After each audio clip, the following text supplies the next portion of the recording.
Mom testifies against me in court to try to get me to pay child support for a baby that isn't mine because dad doesn't matter. Family is family, but months later, I finally revealed my ex-wife's disgusting truth and mom is mad. The entire family is distancing themselves from her. My own dad wants to divorce her. I, 32M, never thought my life would implode the way it has over the past year and a half.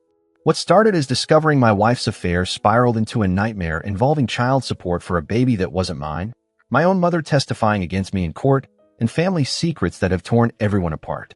My ex-wife and I were married for 6 years. The marriage wasn't perfect, but it was solid enough. We both wanted kids eventually, but agreed to wait until we were more financially stable. I work as a restaurant manager with decent pay, but brutal hours. About 18 months ago, I noticed changes in my wife's behavior, secretive with her phone, working late more often, and our intimacy had disappeared. I tried talking to her about it, but she always dismissed my concerns as work stress. Then came the day I'll never forget. I came home early from work because of a pipe burst at the restaurant, and there she was with her coworker in our bed. I didn't make a scene, just turned around, walked out, and drove to my friend's place. She blew up my phone with texts and calls, begging me to come back to talk. When I returned the next day, she was crying, claiming it was a mistake that had only happened once. I asked to see her phone, and after hesitating, she handed it over.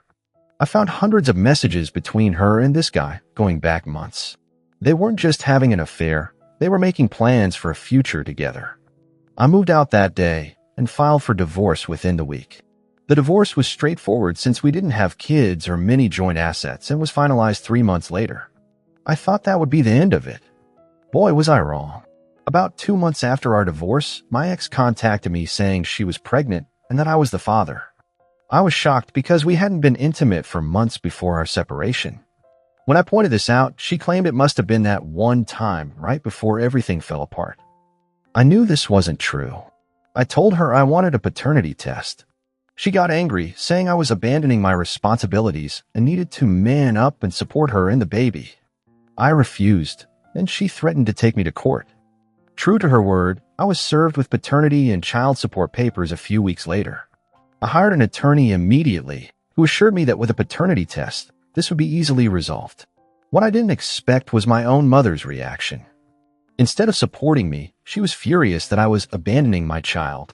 No matter how many times I explained the timeline didn't add up and that my ex had been cheating, my mother wouldn't listen. She kept saying family is family and that I needed to step up. On the day of the first court hearing, I was confident the judge would order a paternity test. As I sat in the courtroom, I noticed my mother walk in. I assumed she had come to support me, despite our disagreement. I couldn't have been more wrong. When our case was called, my ex-wife's attorney called my mother as a witness. I was completely blindsided. My mother took the stand and testified that I had admitted to her that I was the father, but was trying to get out of my responsibilities. She claimed I had a history of running away from problems and was just trying to avoid paying child support. None of this was true. I had consistently maintained that the baby couldn't be mine. My attorney objected multiple times, but the damage was done. The judge looked at me with disappointment. Thankfully, despite my mother's testimony, the judge still ordered a paternity test. I left the courthouse in shock, unable to even look at my mother as she tried to approach me. My father, who couldn't attend the hearing due to work, was livid when I told him what happened. He couldn't believe my mother would lie under oath against her own son. That night, he called to say they'd had the biggest fight of their 35-year marriage. The paternity test results came back 2 weeks later, confirming what I knew all along. I was not the father. The case was dismissed, but the damage to my family was already done. My mother refused to apologize. Instead, she doubled down, saying biology doesn't make a family, and that I should have stepped up regardless. She actually had the audacity to claim that since I had been married to my ex when the baby was conceived, which wasn't even true, I had a moral obligation to support the child. Meanwhile, my ex had moved in with her coworker, the actual father of her child. Yet she was still bitter about losing the case and began spreading rumors in our social circle that I had abandoned her when she got pregnant. At this point, I was emotionally exhausted and just wanted to move on. I started seeing a therapist and focused on my job and rebuilding my life. But the situation with my mother continued to eat at me. Then came the next bombshell. About 6 months after the court case, I was having dinner with my father when he confided something that made everything suddenly make sense. My mother had had an affair early in their marriage, and my older sister, 36F, who I always believed was my full sister, was actually the product of that affair. My father had chosen to raise her as his own, despite knowing the truth. This revelation hit me hard. My mother had projected her own past onto my situation. She expected me to do what my father had done, raise another man's child without question. The difference was my father made that choice himself. My mother was trying to force me into it through lies and manipulation. I decided to confront my mother. I invited both parents to my apartment, and before she could start her usual guilt trip, I laid out everything I knew. I told her I understood why she did what she did in court, but that it didn't make it right. I explained how her lies had nearly cost me years of financial support for a child that wasn't mine, all because she wanted to rewrite her own history. My mother went pale. She looked at my father, who nodded, confirming he had told me. She burst into tears, not of remorse, but of anger. She accused my father of betraying her by sharing private family business and stormed out. That night, my sister called me, hysterical. Apparently, my mother had gone straight to her house and told her everything about her biological father. My sister had never known the truth. She was devastated not by the revelation itself, but by finding out this way, as a weapon in my mother's arsenal rather than as a thoughtful conversation. What I hadn't mentioned earlier is that while gathering evidence for my case, I discovered emails between my ex-wife and my mother dating back to before our divorce was finalized. They had been in contact the entire time, planning how to handle the pregnancy situation. My mother had been advising my ex on how to approach me, what to say to make me feel guilty, and even suggested specific language for legal filings. This discovery made my blood boil. Not only had my mother lied under oath, but she had been actively conspiring with my ex against me for months. When I confronted her with these emails, she claimed she was just trying to be supportive of my ex during a difficult time. Over the next few weeks, our extended family began to learn about everything. My mother's testimony, her conspiracy with my ex, and the revelation about my sister. The fallout was massive. Aunts, uncles, cousins. Nearly everyone took my side, appalled by what my mother had done. My mother found herself increasingly isolated as family members distanced themselves from her. Holiday plans changed. Invitations withdrawn. Phone calls unanswered. My father, who had stood by her for decades despite her affair, finally reached his breaking point. He called to say he was considering divorce, that watching her try to force me to pay for another man's child while lying under oath was something he couldn't forgive. Throughout all this, my ex continued trying to paint me as the villain. She had given birth by this point and occasionally sent me pictures of the baby with captions like, "Look at the daughter you refuse to claim," or "She has your eyes," which was both manipulative and biologically impossible. I finally had enough. I compiled all the evidence of her affair, text messages, emails, even security footage from her home showing her bringing her coworker over when I was at work. I shared it all in a detailed post on social media, tagging mutual friends and family who had been taken in by her lies. I included screenshots of the paternity test results and court documents showing my mother's false testimony.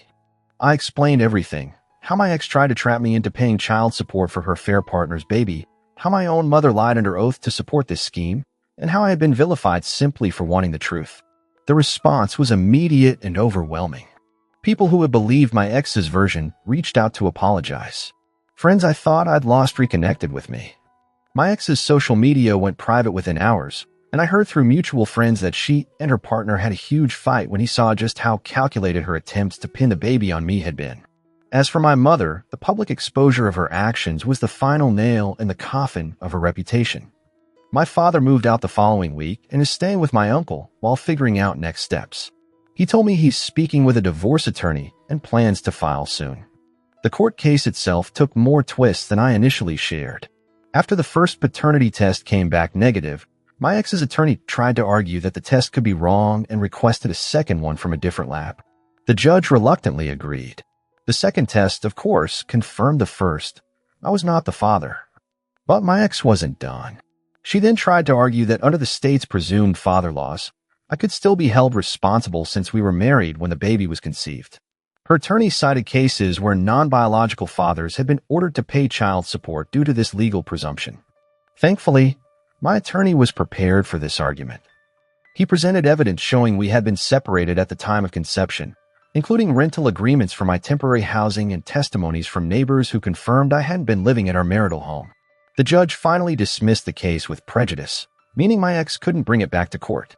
He also ordered her to pay my legal fees, citing the frivolous and vexatious nature of her claims given the clear timeline and 2 negative paternity tests. This was a significant relief, as the legal battle had already cost me over $15,000.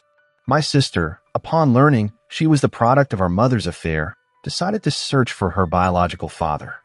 Using a DNA testing service and some old photos and letters she found in our mother's belongings, she identified him, a man who had been my mother's coworker at her first job.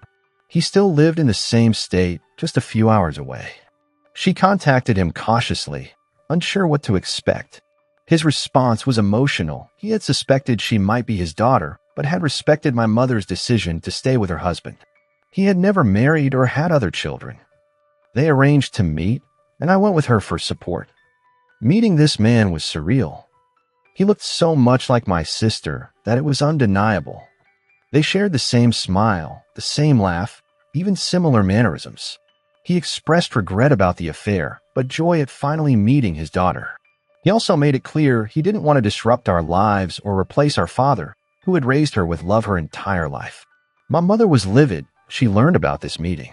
She showed up at my apartment unannounced, yelling about how we were betraying the family by connecting with that man. I remained calm, pointing out the hypocrisy of her being angry about this while having expected me to raise another man's child without question. She had no response and left in tears. My father, despite the pain of revisiting this old wound, expressed support for my sister's decision to meet her biological father. He said knowing the truth and having questions answered was her right. His grace through this process only highlighted how petty and selfish my mother's behavior had been. As for my ex-wife, I heard her partner isn't thrilled about parenthood. He misses important appointments and is generally unreliable. My ex, desperate and struggling, actually reached out again, suggesting we could work things out for the sake of our family. I forwarded the message to my attorney, who sent a cease and desist letter. The irony, she threw away our marriage for this guy, tried to force me to pay for their child, and now that he's disappointing her, she wants to come back to the security I once provided. My sister and I have become closer through all this. We've been supporting each other through family therapy sessions, which has been healing for both of us. She's developed a relationship with her biological father, with clear boundaries that respect my dad's role in her life. My mother remains isolated, still unwilling to acknowledge what she did. She occasionally sends messages saying she misses her family and doesn't understand why everyone is being so harsh with her. Her inability to take responsibility continues to be the barrier to any reconciliation. I've somehow managed to keep my job and even received a promotion to general manager. I've started dating again cautiously. My current girlfriend knows the whole story and has been incredibly supportive. It's been a hell of a journey. I've lost my marriage and my relationship with my mother, but I've gained clarity, strength, and deeper connections with the family members who stood by me. I'm still working with my therapist, but for the first time in a long time, I feel like I'm on solid ground. I don't know what the future holds, but I know standing up for the truth was the right thing to do. And I won't apologize for that to my mother, my ex, or anyone else.